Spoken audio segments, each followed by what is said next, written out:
आपको अपना कोई भी जो भी ब्राउज़र है आपके पास वो ब्राउज़र ओपन करना है। यहाँ पे लिखना है RUFUS, ये लिख के आप यहाँ पे देख सकते हैं पहली लिंक आ रही है।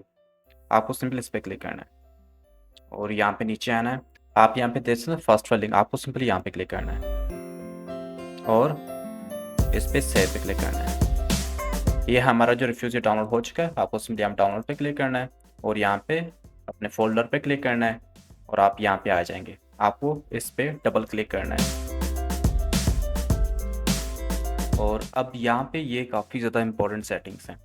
यहाँ पे आपके पास कोई भी एक यूएसबी होनी चाहिए, 8 जीबी से ज़्यादा की होनी चाहिए। 8 जीबी की होनी चाहिए या तो 32 जीबी की, कोई भी हो, ठीक है।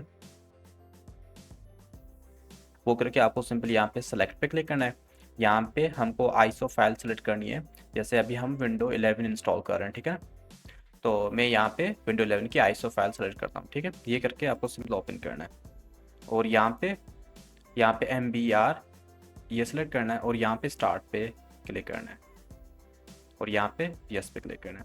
और यहाँ पे काफ़ी ज़्यादा इंपॉर्टेंट सेटिंग्स है जो आपको फॉलो करनी है। यही एक सेटिंग्स है जिसमें सेटिंग करके आप अपने जो भी लैपटॉप आपका विंडो 11 सपोर्ट नहीं करा उसमें भी आप विंडो इंस्टॉल कर सकते हो। तो ये वाली सेटिंग, तो आप पहली फर्स्ट सेटिंग दे सकते हैं, remove the requirement for 4 GB RAM and secure boot something, okay. तो आपको यहाँ पे ये ऐसे होता है, आपको यहाँ पे इनेबल लाजमी करना है। अगर आप इसको इनेबल करते हैं तो आपका लैपटॉप चाहे कितना भी पुराना हो, जिसमें विंडो 11 सपोर्ट ना कर रही हो, उसमें भी इंस्टॉल हो जाएगा।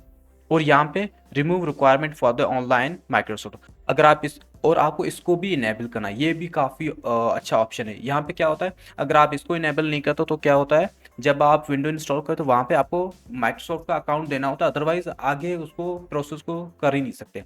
तो आपको इस पर भी इनेबल करना है। और दूसरी, क्रिएट लोकल नेम, और आपको इस पर भी लाजमी क्लिक करना है, क्योंकि अदरवाइज अगर आप इस पर क्लिक करते हो, जब आप विंडो इंस्टॉल करते हो तो वहाँ पे ज़्यादा टाइम नहीं लगेगा सेटअप के टाइम। तो इस पे क्लिक करोगे तो ऑटोमेटिकली आपके यूज़र, आपका जो नेम होगा उस पर ऑटोमेटिकली आपका विंडो सेटअप हो जाएगा, तो ज़्यादा आपको टाइम नहीं लगेगा। तो ये 3 ऑप्शंस लाजमी सेलेक्ट करने हैं और ये करके आपको सिंपल यहाँ पे ओके करना है और यहाँ पे यस करना है। अब ये 3 सेटिंग्स ऐसी हैं, अगर ये सेटिंग्स आपने कर ली है, चाहे आपका लैपटॉप कितना भी पुराना हो जिसमें विंडो 11 सपोर्ट ना भी कर रही हो, उसमें भी विंडो इंस्टॉल हो जाएगा, उसमें भी बिल्कुल सिंपली विंडो 11 इंस्टॉल हो जाएगा। और अगर ये वीडियो आपको अच्छी लगती है तो वीडियो को लाइक कीजिएगा, चैनल को सब्सक्राइब कीजिएगा। इस तरह की वीडियोस आपको मिलती रहेंगी। तो आपको सिंपली यहाँ पे क्लोज करना है, आपको सिंपल यहाँ पे क्लोज करना है।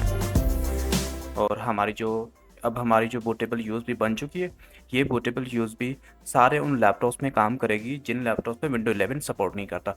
बाकी जो विंडो इंस्टॉलेशन की वीडियो है वो यहाँ पे स्क्रीन पे दिखेगी, अदरवाइज जो आई बटन में वहाँ पे मिल जाएगी, वो सेम वीडियो फॉलो करके आप विंडो इंस्टॉल कर सकते हैं। अगर ये वीडियो अच्छी लगी तो वीडियो को लाइक कीजिएगा, चैनल को सब्सक्राइब कीजिएगा। इस तरह की वीडियोस आपको मिलती रहेंगी। Thank you.